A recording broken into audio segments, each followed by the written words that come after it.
It was a rainy Tuesday morning in Abuja, the kind of rain that didn't pour in anger, but whispered like sorrow. It tapped against car roofs, trickled down rusted signboards, and soaked the red earth until the streets turned to slow rivers.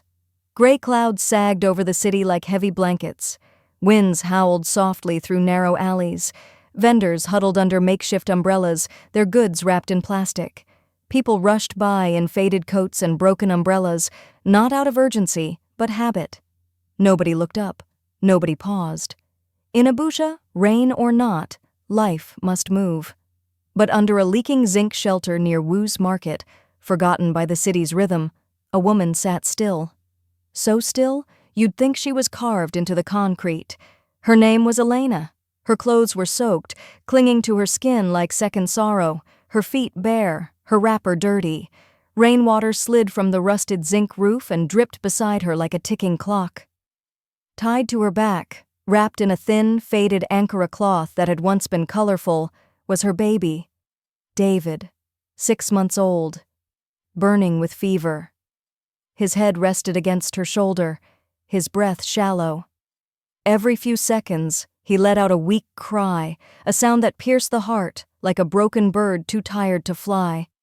Elena gently rocked her body, more out of instinct than strength. Her arms ached, her eyelids were heavy.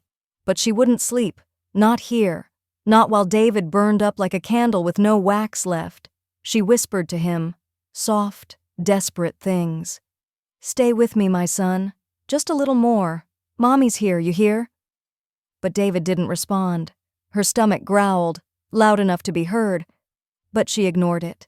She hadn't eaten in 2 days. She didn't care anymore. All that mattered now was the heat rising from David's small body and the fact that her money, all of it, was gone. Cars honked in the distance, motorcycles splashed past, flinging muddy water onto her legs. Still, she didn't flinch. The world had stopped noticing her a long time ago.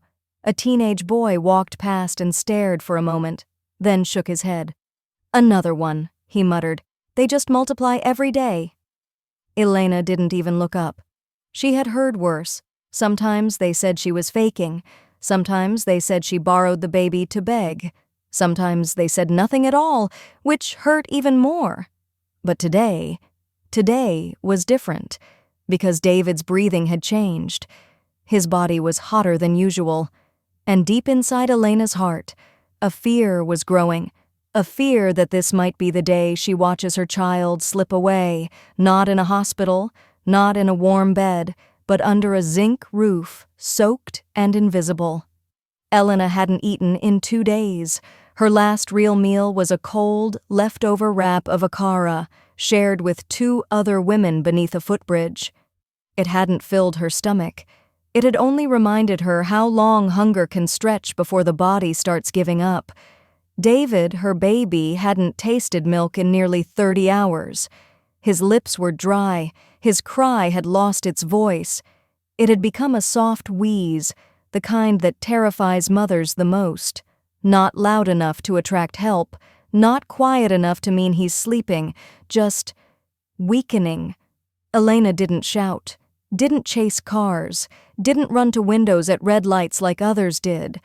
She didn't have the strength anymore, and even if she did, there was something in her that refused to beg with noise. Her silence wasn't pride, it was exhaustion, so she just sat, soaked, cold, still. Her clothes clung to her like wet paper. Raindrops ran down her face and mixed with the tears she no longer had energy to wipe. The wrapper around David was damp and thin, barely a barrier against the wind. She pressed him closer, trying to transfer warmth from a body that had none left.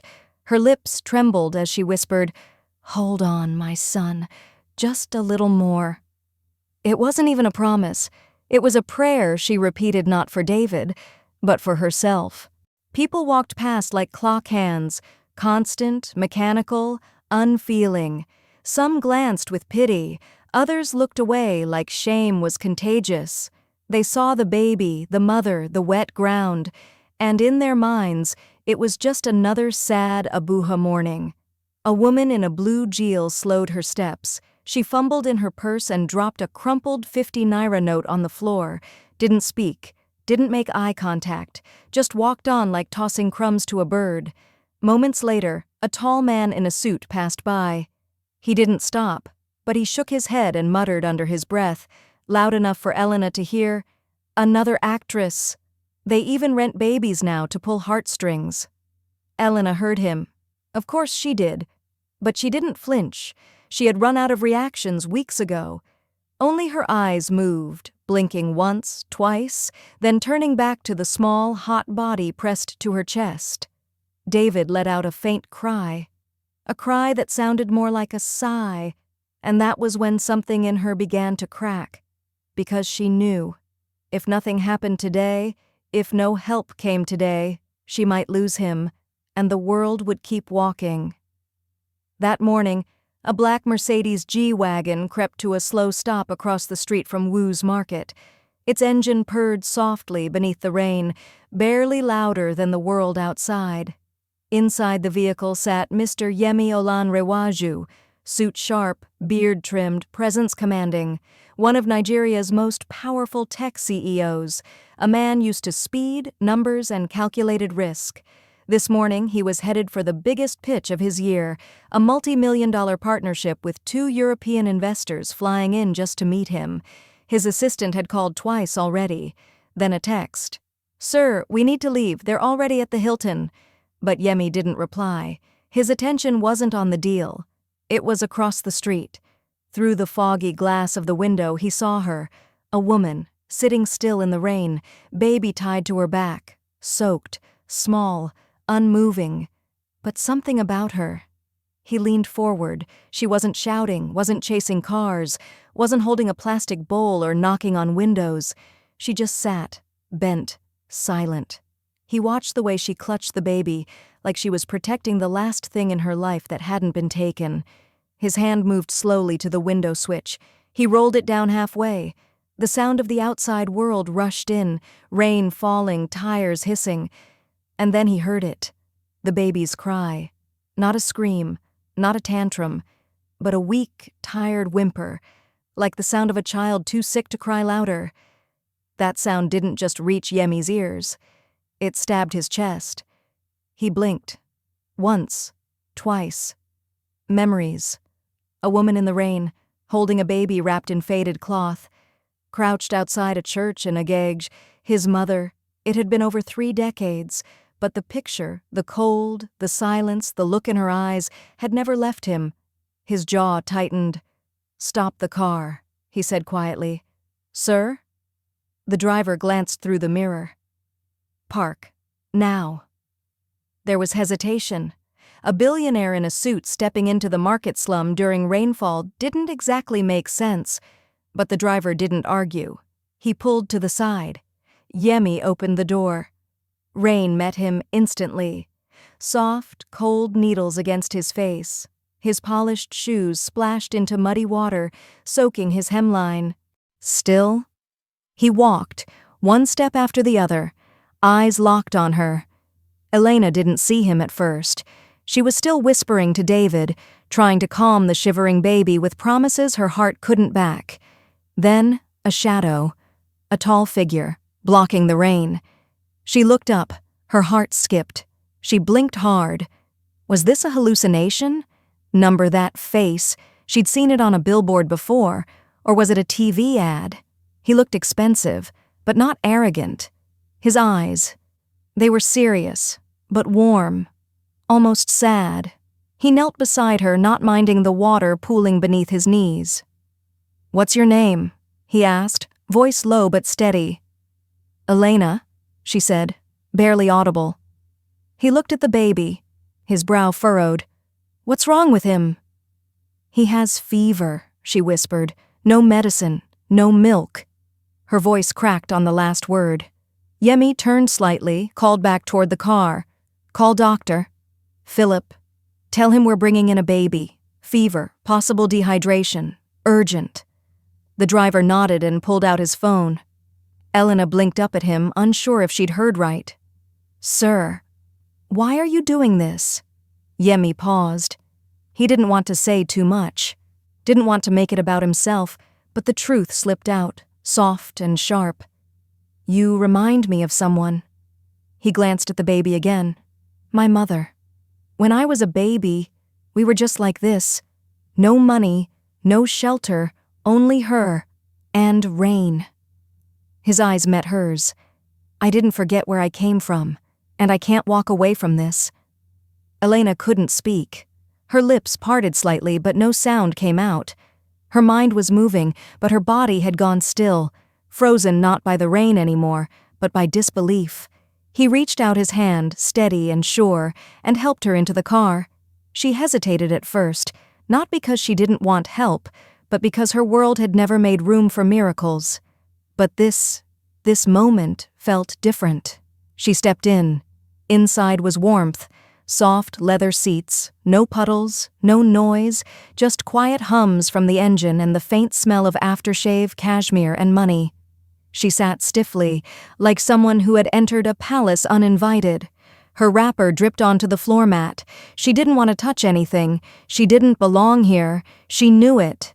Still, she pulled David closer, pressing his hot forehead against her shoulder, listening to his slow breathing. Yemi sat beside her, silent, not offering comfort with words, but with presence. It was enough. The car turned off the main road, speeding quietly toward a part of the city she'd never entered before, a neighborhood with street names she only heard on the radio. Clean signs, tall gates, security men in crisp uniforms. They arrived at a sleek, glass-walled building, Solace Private Medical Center. Before the driver could stop, the clinic doors opened. 2 nurses and a doctor came rushing out, as if they had been waiting. Yemi stepped out first. "Here," he said to them. "The baby. Fever. Possible dehydration." Elena stepped out, eyes wide. She tried to explain. Tried to speak. I didn't mean to." Yemi placed a hand gently on her shoulder. "You don't need to explain. You don't need to worry. They'll take care of him now." The nurses reached out. Elena hesitated again. Mother's instinct. She didn't want to let David go, but then she looked into the nurse's eyes and saw no judgment, only care. She nodded slowly and let go. They carried him in gently. She followed. Inside, she sat on a padded chair in the waiting room. Everything was white, clean, quiet, too quiet. Her heart beat like a ticking bomb. Every few seconds, her mind flashed terrifying images. David convulsing, David fading, David leaving. She rocked back and forth, fingers clasped tight in her lap. She didn't speak, didn't blink much, didn't cry. She just waited, like a woman caught between hope and heartbreak. Then, hours later, the doctor stepped into the room, pulling off his gloves. There was a smile on his face. "Are you the mother?" Elena stood immediately.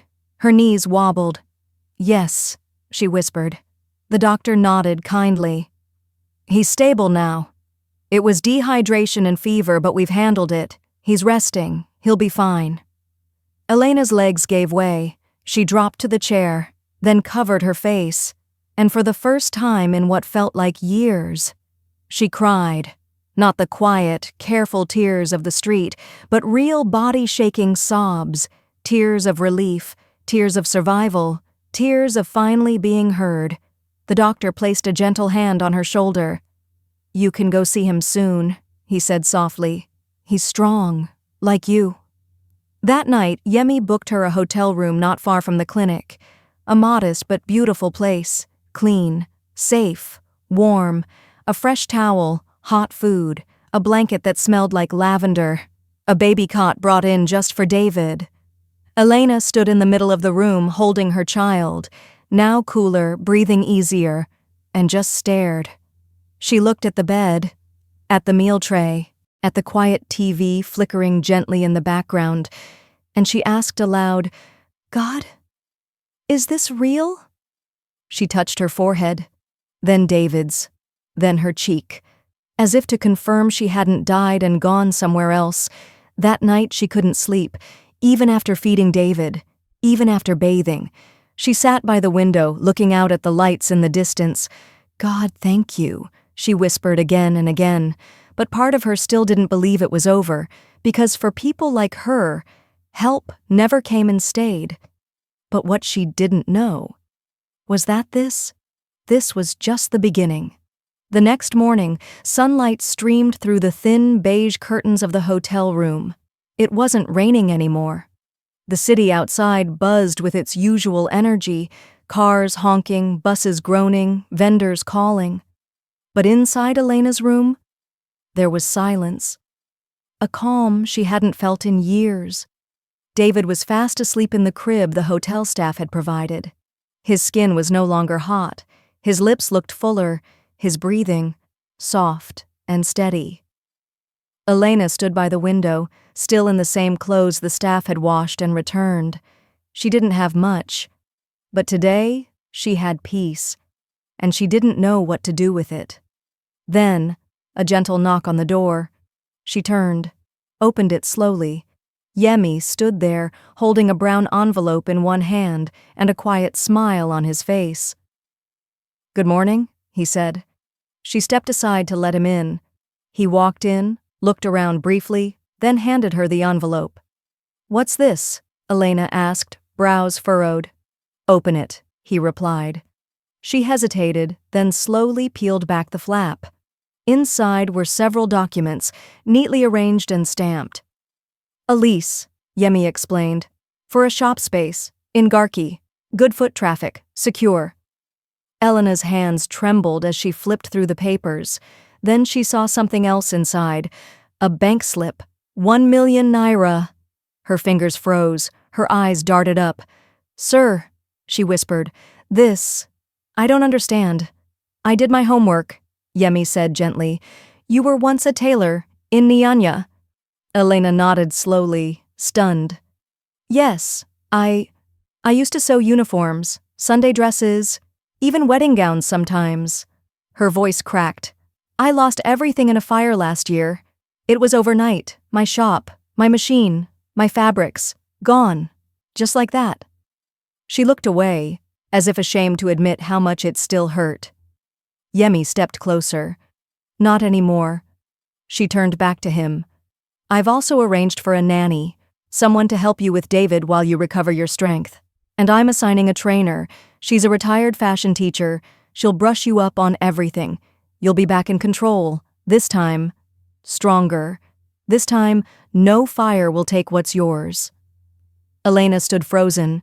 She clutched the envelope to her chest like it was oxygen. Then, her knees buckled beneath her. She dropped to the floor, sobbing, not from weakness, but from the weight of hope too heavy to carry standing. Yemi stepped forward quickly, alarmed, but she was already on her knees, weeping. "Thank you, sir," she said through tears. "Thank you, thank you, thank you." Yemi gently knelt in front of her and held her arms. "No," he said, his voice soft but steady. "You're not a beggar. You're a mother who didn't give up. I just showed up when God said it was time." She looked into his eyes, still sobbing, but in her expression, something had changed. She wasn't just grateful. She was beginning to believe again, believe that she wasn't invisible, believe that her story still had pages left, believe that her son David would grow up seeing a version of his mother that wasn't broken, but rebuilt. A few months later, the rainy season had ended. In Guaranpa, the streets were now golden with dust and light. Children played by roadside kiosks, music floated from barbershops, and the scent of roasted corn lingered in the afternoon air. And on a quiet corner, just opposite a busy junction, a new boutique had opened. Small, but elegant. Fresh white paint, glass doors, and above it, a hand-carved wooden sign that read, "Stitch of Grace" by Elena. It didn't just carry her name.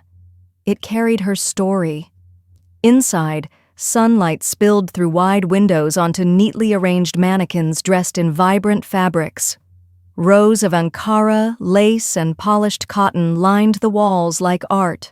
On one side, a sewing machine hummed softly as a young apprentice practiced her stitching. And behind the counter, standing tall in a sky-blue dress of her own design, was Elena. Her eyes were clear, her hair neatly packed. Her hands, once calloused from the streets, now moved with purpose. Strapped gently to her back, wrapped in fresh cotton, was little David. His cheeks were full, his skin glowed. He played with the beads on her necklace, gurgling softly. Customers walked in and out. Some asked for fittings, others came just to see the woman who made it from nothing. Elena greeted each one with grace, no longer from survival, but from strength. Her voice was calm, her smile steady. Her life had changed, not because of chance, not because of charity, but because one man decided to stop the car, one man chose to see her when the world walked past. And she, instead of crumbling, rose. She didn't forget. Every evening before locking up, she whispered a prayer, not for more money, but for the strength to never become the kind of person who drives past someone like she used to be, because she knew one moment of kindness can rewrite a lifetime of suffering. And now, every stitch she made carried that truth, a thread of grace woven into second chances. Sometimes all it takes is one moment of kindness to rewrite someone's entire story. If this story moved you, like, share, and subscribe, because just like Elena, someone out there is praying for a stranger to show up, and that stranger might just be you.